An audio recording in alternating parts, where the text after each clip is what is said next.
Hi! In front of me is WIKO U Pulse, and today I would like to show you how you can change default apps.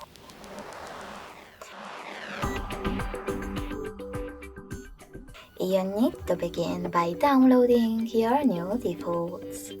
I already did that, so I can go into settings right away.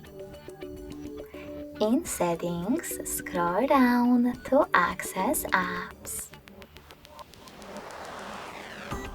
Now click on this gear at the top right corner